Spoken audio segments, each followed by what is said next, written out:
प्यारे अभ्यर्थियों नमस्कार। स्वागत है एक बार फिर से नई क्लास में आप सभी का। तो आज की क्लास में दोस्तों बीएसटीसी और पीटीटी 2023 की परीक्षा के लिए राजस्थान जीके के ऐसे महत्वपूर्ण प्रश्नों पर हम चर्चा करने वाले हैं जो कि 2023 की बीएसटीसी और पीटेट परीक्षा के लिए अति महत्वपूर्ण होने वाले हैं।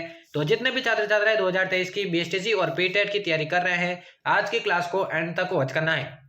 तो बिना किसी देर के क्लास को शुरू करते हैं। पहला क्वेश्चन आपके सामने है, उदयनाथ पर्वत राजस्थान के किस जिले के अंदर स्थित है? ऑप्शन है जयपुर, अजमेर, अलवर या फिर सीकर। पहले प्रश्न का जल्दी से राइट आंसर बताइए। उदयनाथ पर्वत राजस्थान के कौन से जिले के अंदर स्थित है? राइट आंसर की मैं बात करूं, अलवर इसका बिल्कुल करेक्ट आंसर हो जाएगा। चलिए बढ़ते हैं जल्दी से अगले प्रश्न की ओर। अगला प्रश्न यहाँ पे पूछा गया, तो राजस्थान में सर्वाधिक वर्षा किस स्थान पर होती है? सर्वाधिक वर्षा कौन से स्थान पर होती है? माउंट आबू, बोराट पठार, फलोदी या फिर फतेहपुर। सर्वाधिक वर्षा कौन से स्थान पर होती है? तो माउंट आबू इसका बिल्कुल करेक्ट आंसर हो जाएगा।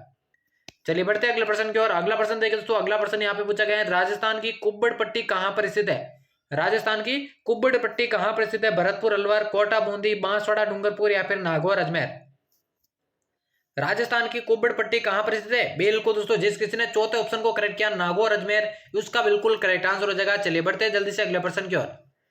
अगला प्रश्न देखिए दोस्तों, अगला प्रश्न पूछा गया है, राणा प्रताप सागर बांध किस नदी पर स्थित है? राणा प्रताप सागर बांध कौन सी नदी पर स्थित है? बनास, चंबल, बेडच या फिर कोठारी। राणा प्रताप सागर बांध की यहाँ पे बात हो दोस्तों, कौन सी नदी पर स्थित है? यह स्थित है दोस्तों चंबल नदी पर। दूसरा ऑप्शन इसका बिल्कुल करेक्ट आंसर हो जाएगा। चलिए बढ़ते हैं जल्दी से अगले प्रश्न की ओर। अगला पूछा गया दोस्तों, राजस्थान की पवित्र झील कौन सी है? सिलीसेट, फतेहसागर, बालसमंद या फिर पुष्कर। तो बिल्कुल दोस्तों, राजस्थान की पवित्र झील के बारे में बात करूं, पुष्कर झील इसका बिल्कुल करेक्ट आंसर हो जाएगा। अगला प्रश्न देखिए, अगला यहाँ पे पूछा गया दोस्तों, राजस्थान में सर्वाधिक सिंचाई की जाती है? सर्वाधिक सिंचाई किनके माध्यम से की जाती है? कुओं और नलकूपों द्वारा, तालाबों द्वारा, नहरों द्वारा या फिर उपयुक्त में से कोई नहीं। तो जल्दी से इस प्रश्न का आंसर बताइए दोस्तों, सर्वाधिक सिंचाई किसके माध्यम से की जाती है? तो वो की जाती है दोस्तों कुओं और नलकूपों के माध्यम से। पहला ही ऑप्शन इसका बिल्कुल करेक्ट आंसर हो जाएगा। अगला प्रश्न देखिए, राजस्थान में कौन सा वृक्ष जंगल की ज्वाला के नाम से जाना जाता है? जंगल की ज्वाला के नाम से कौन सा वृक्ष जाना जाता है? खेजड़ी, नीम, पलास या फिर पारस पीपल। तो पलास इसका बिल्कुल करेक्ट आंसर हो जाएगा। अगला देखिए दोस्तों, अगला प्रश्न यहाँ पे पूछा गया है, राजस्थान में दर्रा अभ्यारण्य कहां पर स्थित है? दर्रा अभ्यारण्य की बात हो रही है, झालावाड़, सवाई माधोपुर, कोटा या फिर अलवर। दर्रा अभ्यारण्य कहां पर स्थित है? तो वो स्थित है दोस्तों कोटा के अंदर। तीसरा ऑप्शन इसका बिल्कुल करेक्ट आंसर हो जाएगा। चलिए बढ़ते हैं जल्दी से अगले प्रश्न की ओर। सारे के सारे प्रश्न परीक्षा के दृष्टि से महत्वपूर्ण है दोस्तों। अगला पूछा गया दोस्तों, राष्ट्रीय मरु उद्यान जैसलमेर की स्थापना कब हुई थी? 1990 में, 1991 में, 1981 में या फिर 1982 में। राष्ट्रीय मरु उद्यान जैसलमेर की जो स्थापना दोस्तों 1981 में हुई थी। तीसरा ऑप्शन इसका बिल्कुल करेक्ट आंसर हो जाएगा। चलिए बढ़ते हैं जल्दी से अगले प्रश्न की ओर।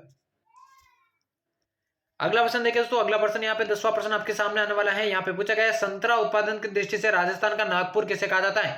गंगानगर को, बांसवाड़ा को, कोटा को या फिर झालावाड़ को। राजस्थान का नागपुर, तो ये कहा जाता है दोस्तों झालावाड़ को। चौथा ऑप्शन इसका बिल्कुल करेक्ट आंसर हो जाएगा। अगला प्रश्न देखिए, अगला पूछा गया दोस्तों, चोकला, मगरा, पुगल किस पशु के प्रकार है? बकरी, भेड़, गाय, बैल या फिर ऊंट के। चोकला, मगरा और पुगल की बात हो रही है दोस्तों, कौन से पशु के प्रकार है? तो ये है दोस्तों आपके भेड़ के प्रकार। दूसरा ऑप्शन इसका बिल्कुल करेक्ट आंसर हो जाएगा। बढ़ते हैं अगले प्रश्न की ओर। अगला यहाँ पे पूछा गया दोस्तों, श्री तेजाजी पशु मेले का स्थान है। तेजाजी पशु मेले का स्थान कौन सा है? मेड़ता, घोगामेडी, तिलवाड़ा या फिर परबतसर। तेजाजी पशु मेला कहां पर लगता है आपसे पूछा गया है? तो ये लगता है दोस्तों आपके परबतसर के अंदर। चौथा ऑप्शन इसका बिल्कुल करेक्ट आंसर हो जाएगा। चलिए बढ़ते हैं अगले प्रश्न की ओर। अगला प्रश्न यहाँ पे पूछा गया दोस्तों, बाड़मेर सांचौर बेसिन प्रसिद्ध है, किसके लिए प्रसिद्ध है? पेट्रोलियम हेतु, खनिज पदार्थ हेतु, बायोगैस हेतु या फिर जिप्सम हेतु। सारे के सारे प्रश्न दोस्तों बीएसटीसी और पीटेट 2023 के लिए अति महत्वपूर्ण है। तो ये दोस्तों प्रसिद्ध है पेट्रोलियम के लिए। पहले ऑप्शन इसका बिल्कुल करेक्ट आंसर हो जाएगा। अगला प्रश्न देखिए, अगला यहाँ पे पूछा गया दोस्तों, जावर खान किस जिले के अंदर स्थित है? जावर खान कौन से जिले के अंदर स्थित है? उदयपुर में, सवाई माधोपुर में, चित्तौड़गढ़ में या फिर राजसमंद में। पूछा गया प्रश्न दोस्तों, जल्दी से इसका आंसर बताइए, जावर खान कौन से जिले के अंदर स्थित है? तो ये स्थित दोस्तों आपके उदयपुर के अंदर। पहले ही ऑप्शन इसका बिल्कुल करेक्ट आंसर हो जाएगा। चलिए बढ़ते हैं जल्दी से अगले प्रश्न की ओर। अगला प्रश्न देखिए, यहाँ पे पूछा गया दोस्तों, राजस्थान का कौन सा शहर मैनचेस्टर कहलाता है? कौन सा शहर मैनचेस्टर कहलाता है? कोटा, पाली, ब्यावर या फिर भीलवाड़ा। राजस्थान का कौन सा शहर आपके मैनचेस्टर के नाम से जाना जाता है? तो वो जाना जाता है दोस्तों भीलवाड़ा। चौथा ऑप्शन इसका बिल्कुल करेक्ट आंसर हो जाएगा। अगला यहाँ पे पूछा दोस्तों, मथानिया सौर ऊर्जा परियोजना कहां पर स्थित है? मथानिया सौर ऊर्जा परियोजना जैसलमेर, जोधपुर, नागौर या फिर बीकानेर। क्या हो जाएगा इस प्रश्न का राइट आंसर? मथानिया सौर ऊर्जा परियोजना। तो ये दोस्तों आपके जोधपुर के अंदर स्थित है। दूसरा ऑप्शन बिल्कुल इसका करेक्ट आंसर हो जाएगा। बढ़ते हैं अगले प्रश्न की ओर। अगला पूछा गया दोस्तों, राजस्थान में ब्लू पोट्री का प्रमुख केंद्र कौन सा है? बीकानेर, डूंगरपुर, जयपुर या फिर जैसलमेर? सभी को क्लास को एंड तक वॉच करना है दोस्तों, और एंड में बताना दोस्तों यहाँ से आपके कितने प्रश्न करेक्ट होते हैं। ब्लू पोट्री की मैं बात करूं, जयपुर में इसका जो है प्रमुख केंद्र है। तीसरा ऑप्शन इसका बिल्कुल करेक्ट आंसर हो जाएगा। अगला देखिए, अगला पूछा गया दोस्तों, राजस्थान में कितने पर्यटन परिपथ है? 10, 8, 12 या फिर 7? राजस्थान में पर्यटन परिपथों की बात हो रही है दोस्तों, कितने आपसे पूछा गया है? तो टोटल 10 पर्यटन परिपथ है। पहले ऑप्शन इसका बिल्कुल करेक्ट आंसर हो जाएगा। चलिए बढ़ते हैं जल्दी से अगले प्रश्न की ओर। अगला पूछा गया दोस्तों, ऊंट महोत्सव कहां पर मनाया जाता है? जोधपुर, बीकानेर, जैसलमेर या फिर बाड़मेर? बहुत बार पूछा गया प्रश्न दोस्तों, रिपीटेड प्रश्न है, आंसर बताइए इसका। ऊंट महोत्सव तो ये मनाया जाता है दोस्तों बीकानेर के अंदर। दूसरा ऑप्शन इसका बिल्कुल करेक्ट आंसर हो जाएगा। और आज के दोस्तों इंपॉर्टेंट प्रश्न, महत्वपूर्ण प्रश्नों की क्लास का ये होने वाला अंतिम प्रश्न है। यहाँ पे पूछा गया दोस्तों, डब्बोक हवाई अड्डा कहां पर स्थित है? जोधपुर, बीकानेर, उदयपुर या फिर बाड़मेर? डब्बोक हवाई अड्डा की यहाँ पे बात हो रही है। तो ये स्थित है दोस्तों आपके उदयपुर के अंदर। तीसरा ऑप्शन इसका बिल्कुल करेक्ट आंसर हो जाएगा। और आपके लिए दोस्तों, आपके लिए ये होने वाला है होमवर्क, जिसका आंसर आप दोस्तों आपको कमेंट बॉक्स में बताना है। कालीबंगा का शाब्दिक अर्थ क्या है? काला पत्थर, जुता हुआ खेत, काली चूड़िया या फिर उपरोक्त सभी?